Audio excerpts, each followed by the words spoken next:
जय हिंद दोस्तों। आज हिंदी टू इंग्लिश ट्रांसलेशन के सीरीज में जो टॉपिक पे मैं आपको ट्रांसलेशन दे रहा हूँ वो है पार्टिसिपल प्रीपोजिशन। पार्टिसिपल प्रीपोजिशन जो वर्ब से ही बनाया जाता है, इसमें आईएनजी जोड़ के, जैसे कंसर्निंग है, कंसर्निंग संबंधित होता है, रिगार्डिंग, ये सारे हमारे पार्टिसिपल प्रीपोजिशन है। हालांकि ये सब वर्ब से बनता है, जैसे ड्यूरिंग है, एक्सक्लूडिंग है, इंक्लूडिंग है, कंसीडरिंग है, अज्यूमिंग है। ये सारे पार्टिसिपल प्रीपोजिशन है दोस्तों। कई बार क्या होता है कि इनके साथ हम कई तरह से गलती कर देते हैं, जैसे इनके साथ हम डबल प्रीपोजिशन लगा देते हैं, कंसर्निंग विद, रिगार्डिंग टू। ये सब गलती ड्यूरिंग टू करने के हम लोग आदी हो जाते हैं, जो बिल्कुल गलत है। क्योंकि जब ये खुद प्रीपोजिशन है तो इन सारे प्रीपोजिशन का यूज एक्सट्रेनियस है, रिडंडेंट है, इनका प्रयोग नहीं करना चाहिए अगर इन प्रीपोजिशन का यूज कर रहे हैं आप। तो कई बार हम ऐसे प्रीपोजिशन लिखते हैं, जैसे अक्रॉस है, तो अक्रॉस है, इसके साथ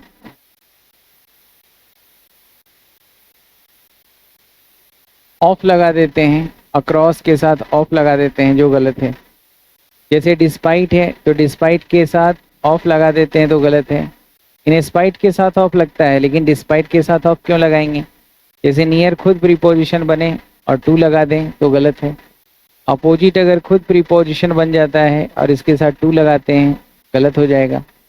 समझ रहे हैं ना। ऐसे बहुत सारी जगह पे हम प्रीपोजिशन जहाँ ज़रूरत नहीं होता है वहाँ पे हम प्रयोग कर देते हैं, जो बिल्कुल गलत है। जैसे बिहाइंड है, एक खुद प्रीपोजिशन है, इसके साथ अगर ऑफ लगाते हैं तो ये गलत हो जाता है।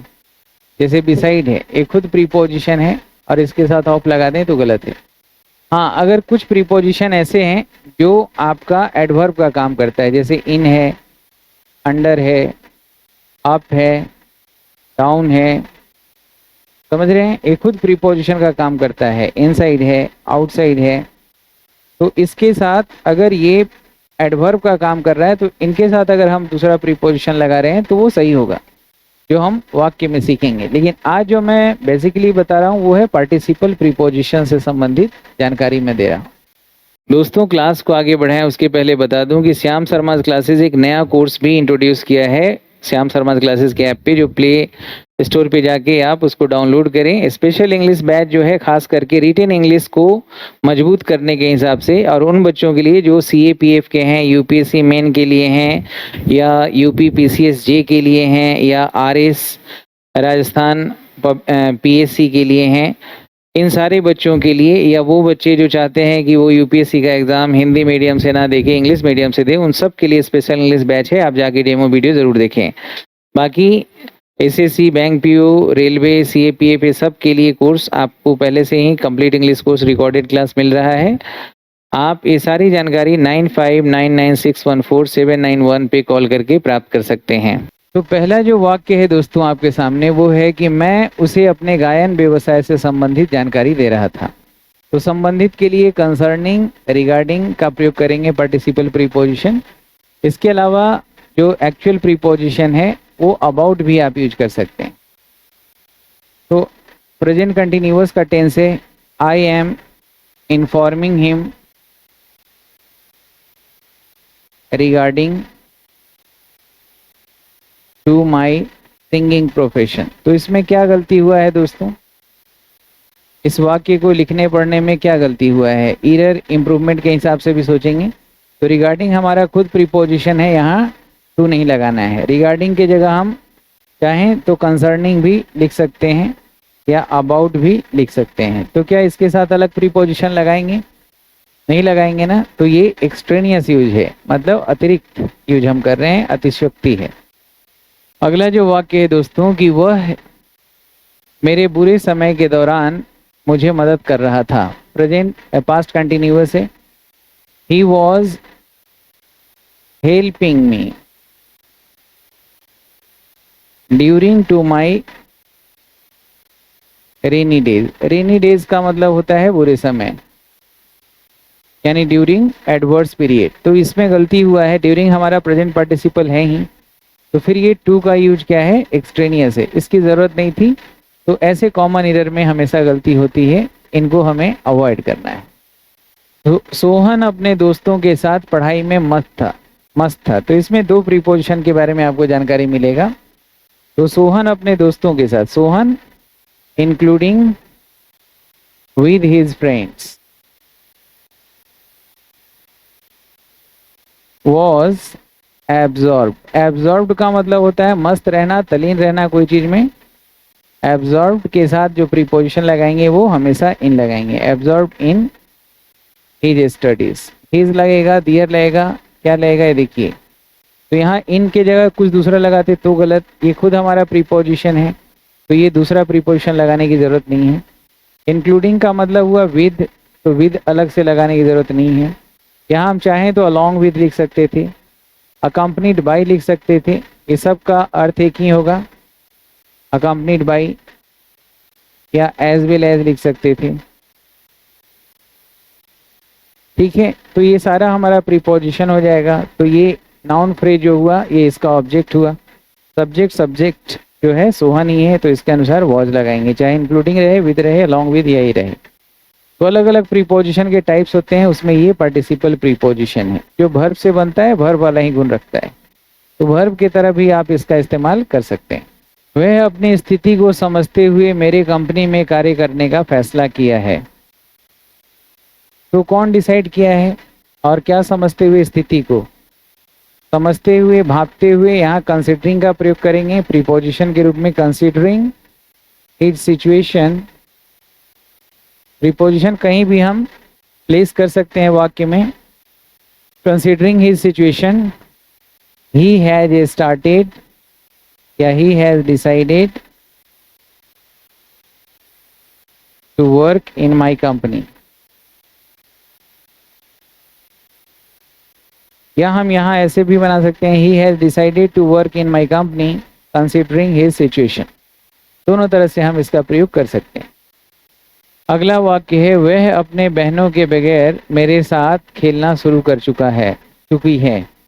लड़की के लिए है, तो सी बहनों के बगैर, तो एक्सक्लूड कर दीजिए, excluding her sisters.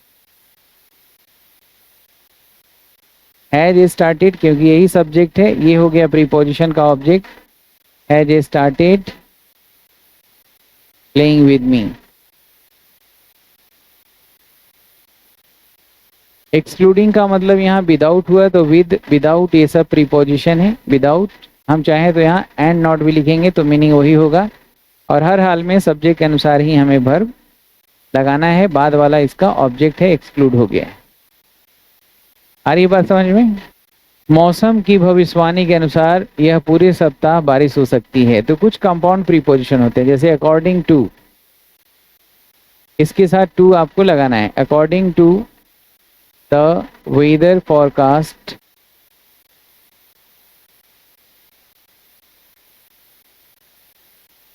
It may rain throughout this week. तो थ्रू आउट जो है दोस्तों, ये भी हमारा प्रीपोजिशन है। अगर थ्रू आउट के साथ अगर कोई अतिरिक्त प्रीपोजिशन ऑफ या कुछ और लगा दिए तो ये गलत हो जाएगा। थ्रू आउट का मतलब शुरू से लेके अंत तक, ये खुद प्रीपोजिशन है। अगला जो वाक्य है, बारिश के कारण वह अपना खेल हार गया था, तो यहाँ पे ओइंग टू लिखेंगे। ड्यू टू एडजेक्टिव के रूप में होता है, और ओइंग टू से बनने वाला फ्रेज एडवर्ब फ्रेज होता है। Owing to the rain he lost his game, वो अपना गेम हार गया था। या हम ऐसे ही बना सकते हैं, he lost his game owing to the rain, दोनों सही है। ये जो फ्रेज बनेगा owing to से, ये हमारा एडवर्ब फ्रेज होगा,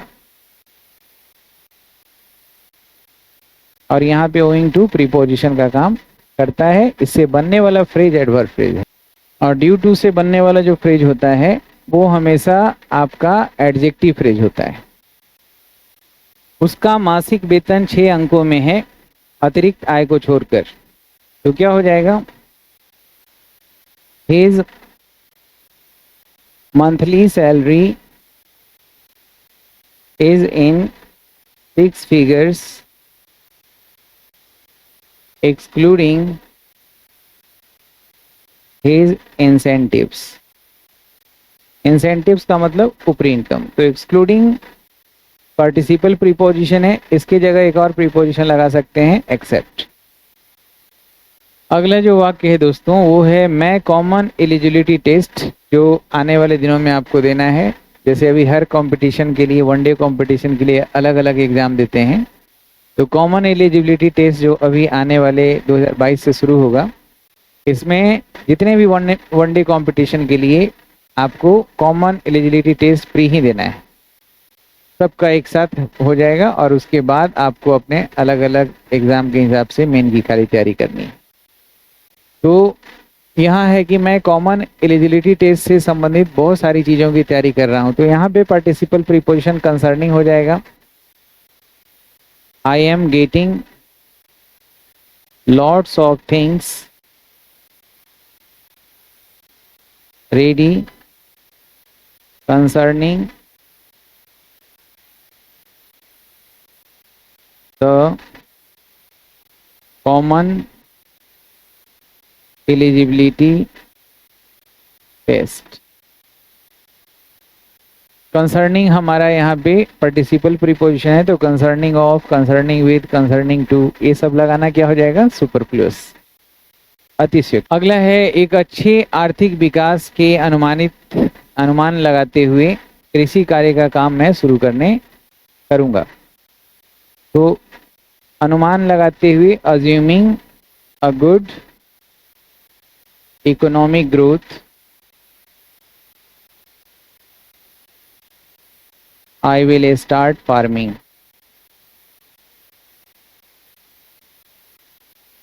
इस तरह से मैं वाक्यों में कुछ कॉम्प्लिकेटेड जो प्रीपोजिशंस के फैक्ट्स हैं उसको प्रयोग करते हुए मैं आगे का क्लास जारी रखूंगा।